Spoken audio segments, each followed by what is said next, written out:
इस खबर के प्रायोजक हैं एएस ब्रांडेड लॉट वाला, लाल क्वार्टर, कृष्णनगर, दिल्ली।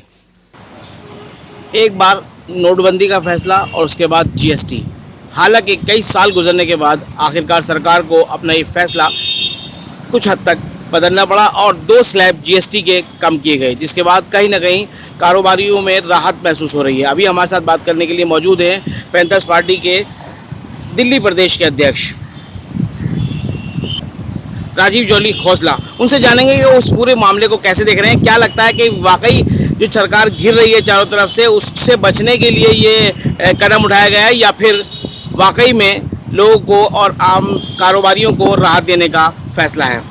जी राजीव जी। जी बिल्कुल ठीक कह रहे हैं आप। सरकार की नीयत और नीति खराब है। आपने कहा नोटबंदी के बाद हाहाकार मच गया था। हम मानते हैं कि उस पर आतंकवाद को जो उनका सहारा था वो ख़त्म हुआ, मगर इन्होंने 2000 के नोट चलाए, कुछ समय के बाद वो बंद कर दिए। निर्णय किसका था? चलाने का और बंद करने का। अगर आप ब्लैक मनी रोकना चाहते हैं तो नोटों को छोटे तादाद में नोट बनाने चाहिए, ना कि बड़े में। 1000 का नोट बंद करके 2000 का नोट चला दिया। उसके बाद इन्होंने जुलाई 2017 में इन्होंने जीएसटी लागू किया रात को 12 बजे। पैंथर्स पार्टी ने 12 बजे ही जंतर मंतर पर प्रदर्शन किया था, क्योंकि उस वक्त जीएसटी के दायरे में जम्मू कश्मीर को बाहर रख दिया था। पैंथर्स पार्टी ने विरोध किया कि जम्मू कश्मीर जब भारत का अटूट अंग है तो आपने इसे जीएसटी से क्यों अलग रखा। उसके कुछ समय बाद इस पे जम्मू कश्मीर को भारत के साथ जीएसटी के साथ जोड़ा गया। अब कल से जीएसटी कम कर दिया गया। जीएसटी का फायदा किसको हो रहा है? मैं समझता हूँ जितने भी दुकानदार हैं, जो जीएसटी सरकार के पास जाता है उसमें से वापसी मात्र कुछ प्रतिशत मिल रहा है। लाखों करोड़ों रुपए जीएसटी के नाम पे सरकार के पास जमा है, और सरकार फिर भी विदेशों से लोन पे लोन लेती जा रही है। आज हर भारतीय पे पहले से कई गुना ज़्यादा लोन है, कर्जा है। किस लिए? ये जो महंगे सूट पहनने के लिए, विदेशी यात्राओं के लिए। अभी 5 रोज पहले यशस्वी प्रधानमंत्री नरेंद्र मोदी जी का जन्मदिवस था। करोड़ों अरबों रुपए खर्च किए। दिल्ली की सरकार, रेखा गुप्ता जी ने भी इंडिया गेट पे ब्लड डोनेट कैंप लगाया। जितने का ब्लड इकट्ठा नहीं किया होगा उससे ज़्यादा तो उस पर एडवर्टाइजमेंट पे और ताम झाम पे खर्च कर दिया। बाकी भी हर जगह करोड़ों रुपए खर्च हुए। क्या उन्होंने बाढ़ पीड़ितों को नहीं देखा? उत्तराखंड में कैसे त्रासदी हो रही है। गांव के गांव तबाह हो गए। जम्मू कश्मीर की हालत देखो, गांव के गांव तबाह हो गए। पंजाब में दलदल के नाम पे जो पानी आया था, अब दलदल 2-2 फुट 1.5 फुट तक दलदल जमा है। इसको कौन देखेगा? ये तो अभी है। आने वाली बीमारियां बाढ़ के बाद जो फैलेंगी उसको कौन देखेगा? माननीय प्रधानमंत्री जी की हम भी इज्जत करते हैं। 2014 के बाद बहुत कुछ बदला भारत में, मगर मैं समझता हूँ दिल्ली में भी ये सिर्फ विज्ञापनों की सरकार चल रही है। अभी 2 रोज पहले अशोका होटल के पास माननीय मुख्यमंत्री जी का स्वागत था। उसमें मेरे हिसाब से हर खंबे पर उनके वेलकम के बोर्ड लगे हुए थे। भाई सबको पता है कि भारत की राजधानी दिल्ली की मुख्यमंत्री रेखा गुप्ता जी हैं, तो दिखावा किस लिए? ये कह रहे हैं हम 17 तारीख से 2 अक्टूबर तक सेवा पखवाड़ा चला रहे हैं। बिल्कुल भाई सेवा करो, अच्छी बात है। आज सभी के सभी परेशान हैं। मैं अभी पिछले महीने 4 अगस्त को सीनियर सिटीजन बना, मतलब 60 साल का हुआ। मेरा जन्म 4 अगस्त 1965 का है। मैंने भी ट्राई किया कि इनका एक लॉलीपॉप है कि वृद्धा के लिए, सीनियर सिटीजन के लिए हेल्थ कार्ड बना लो, जिससे कि कभी जो ये लूट खसोट चल रही है हॉस्पिटलों में उस पर कुछ राहत मिल जाए। मगर मैंने उसका पोर्टल का लिंक खोला, वो लिंक ही नहीं खुला। दुर्भाग्य की बात। और सब कुछ है मेट्रो में। आज इतने टाइम के बाद थोड़ा सा किराया बढ़ा।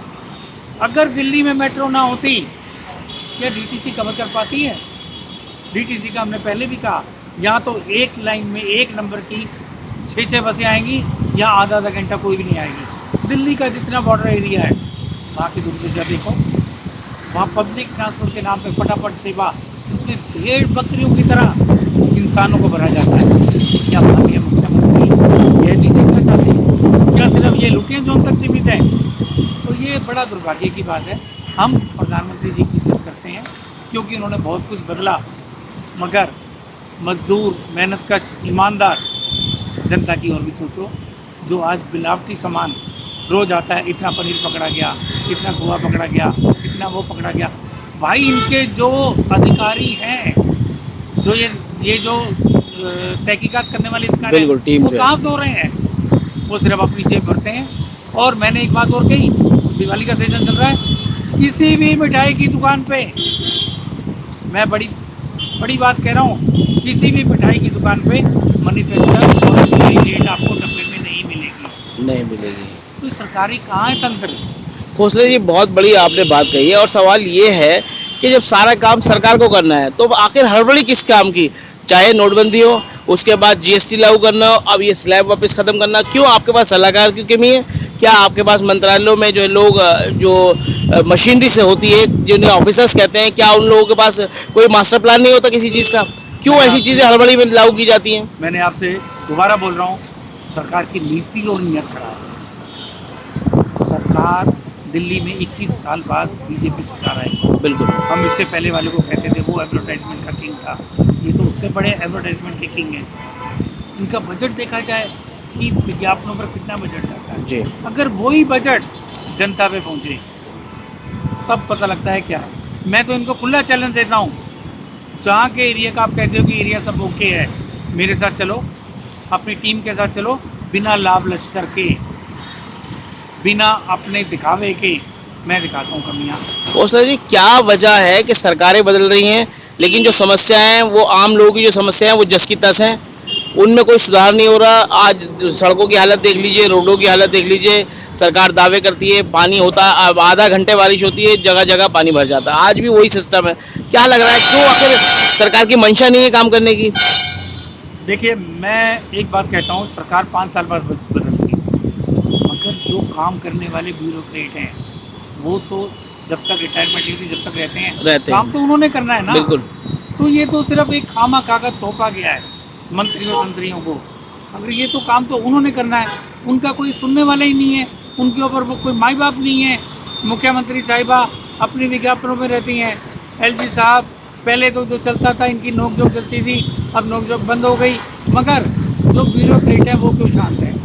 मैं एक बात पूछता हूँ, हर सरकारी महकमे में अलग अलग विभाग हैं, सबके पास सबकी अलग अलग टीम है, सबके अधिकारी अलग हैं, सबके चेयरमैन अलग अलग हैं, सबके लोअर जो स्टाफ है वो अलग है, और सबकी हजारों करोड़ रुपए की मंथली सैलरी जारी होगी, फिर भी बिल्कुल। जनता परेशान क्यों है? क्योंकि इनका कोई माई बाप नहीं है, इनकी ऊपर कोई सुनने वाला नहीं है। क्योंकि मुझे याद है, हमें किसी ने बताया था कि डीडीए के पास पहले सड़क वड़क विभाग होता था, तो उनकी जवाबदेही होती थी कि अधिकारी ने सड़क बनवाई है, उसका जिम्मेदार कौन है। उनसे छीनने के बाद में नेताओं पे छोड़ दिया। नेता हजारों करोड़ रुपए की टिकट खरीद के लाएंगे, कितना पैसा पानी की तरह इलेक्शन में बहाएंगे, तो कहाँ से पूरा करेंगे? राजीव अभी जी, कुछ समय पहले एक मैसेज आ रहा था, उत्तराखंड में देहरादून में एक किसी ने रोड बनाया, उसने 30 साल की गारंटी दी थी रोड की, वो रोड आज तक ठीक चल रहा है, उसको दोबारा कॉन्ट्रैक्ट नहीं मिला। कोई पूना के कॉन्ट्रैक्टर थे, दोबारा कॉन्ट्रैक्ट नहीं मिला क्योंकि उन्होंने काम अच्छा किया था। ये तो ये है कि खामा का आप हर साल में 3 दफ़ा रोड बनाते जाओ, उसका बिल बढ़ता जाएगा, ये काम है। मिल बांट के खाओ, कौन देख रहा है? राजीव जी, सारी चीज़ें समझ में आती हैं, सरकार जो काम कर रही है वो भी समझ में आता है, लेकिन अभी जो पड़ोसी मुल्क नेपाल में हुआ, कहीं ना कहीं जिस तरह से जेन एक्स के नाम पे युवाओं को लामबंद किया गया, युवा लामबंद हुए और एक तख्ता पलट वहाँ देखने को मिला, तो आपको नहीं लगता कि वो कहीं ना कहीं आज युवाओं पीढ़ी जो है वो बेरोजगारी से कुंठित है, कारोबार नहीं होने से कुंठित है, महंगाई से लोग परेशान हैं, उसका असर क्या है, कैसे देख रहे हैं? गुलजार भाई, आपने बड़ी अहम बात पूछी है। जी।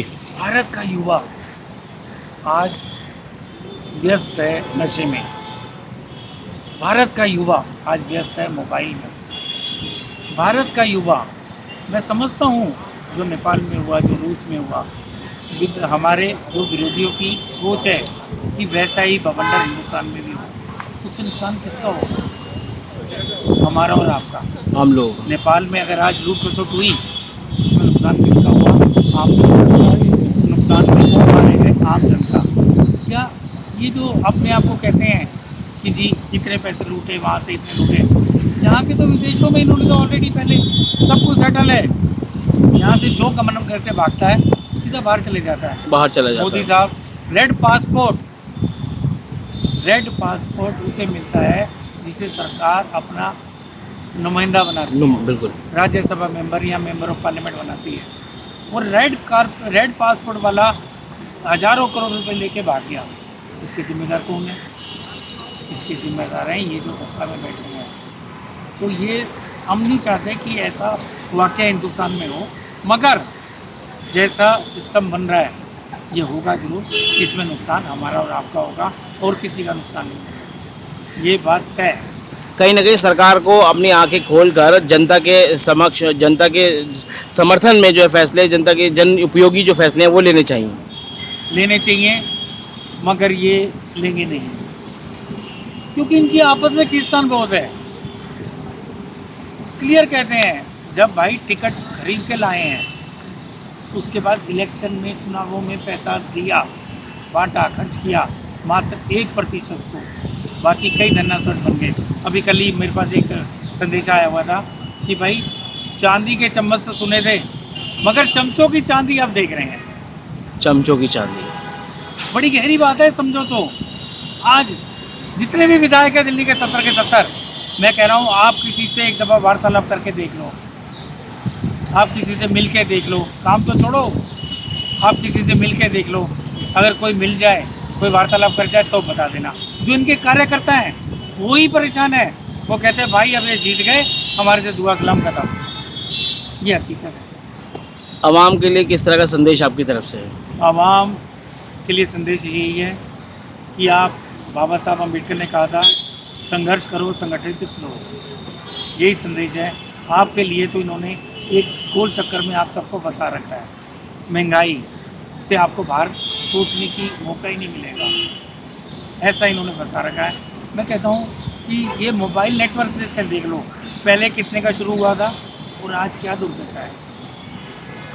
पूरे विश्व में 30 दिन, 31 दिन का महीना होता है, मात्र 4 साल में एक दफ़ा फरवरी आता है 28 दिन का, मगर ये मोबाइल नेटवर्क 24 दिन 28 दिन। कौन देखने वाला है? मुझे याद है मैंने ट्राई में एक मैसेज दिया था कि ये जब त्यौहार आते थे तो ये अपना SMS रेट महंगा कर देते थे, तो मैंने वहाँ कंप्लेंट डाली। वोडाफोन का मेरे पास फ़ोन आया, कह रहे जी आपको क्या प्रॉब्लम है? मैंने कहा मुझे प्रॉब्लम नहीं है, 130 करोड़ हिंदुस्तानियों को प्रॉब्लम है। नेचुरल बात है, जब मैंने कंप्लेंट डाली तो वहाँ से कहीं ना कहीं जो बीच में दलाल बैठे हैं उनका मैसेज वहाँ से पहुँचा, वहाँ से मेरे पास फ़ोन आया। तो यही दुर्भाग्य है, ये आँख कान नाक बंद करके बैठे हैं। इनको जनता से कोई मतलब नहीं है, इनको सिर्फ और सिर्फ अपनी गति से मतलब है, इनको सिर्फ अपने लाभ लश्कर से मतलब है। आज कहीं भी जाओ, अगर इन्होंने क्रॉस करना होता है सड़क बंद कर देते हैं, एम्बुलेंस जाए, कोई बीमार जाए, कोई भी जाए, किसी ने ट्रेन पकड़नी है, किसी ने ट्रेन पकड़ना है, कोई मतलब नहीं, इनको सिर्फ अपने लाभ लश्कर से मतलब है। तो ये दुर्भाग्य की बात है, जनता को इसकी ओर सोचना चाहिए। अब जनता के पास एक अधिकार है, मत अधिकार, वोट, जिसे कहा जाता है मतदान। मैंने आज से 8 साल पहले राष्ट्रपति महोदय को लिख के दिया था कि मतदान का नाम बदल दिया जाए। मतदान का मतलब है आपने मत को दान कर दिया। हम मेंबर ऑफ पार्लियामेंट, विधायक, पार्षद, उसका कुछ भी करे, आप पूछने के हकदार नहीं है। भारतीय संस्कृति में अगर किसी चीज़ को दान कर दिया जाए तो दानकर्ता का पूछने का कोई अधिकार नहीं है। हम लोग मंदिर, मस्जिद, गुरुद्वारे, चर्च में दान करते हैं, हम ये नहीं पूछते कि उसको कौन खा रहा है, क्या हो रहा है। यही हाल है मतदान का। हमने कहा था इसका नाम बदल दिया जाए, मगर नहीं, हमारे दिए हुए पत्र पर सोचते जरूर होंगे, मगर उस पर विचार नहीं कर सकते, क्योंकि हमारी हकीकत होती है, ज़मीनी लड़ाई होती है। बहुत बहुत शुक्रिया, बहुत बहुत शुक्रिया।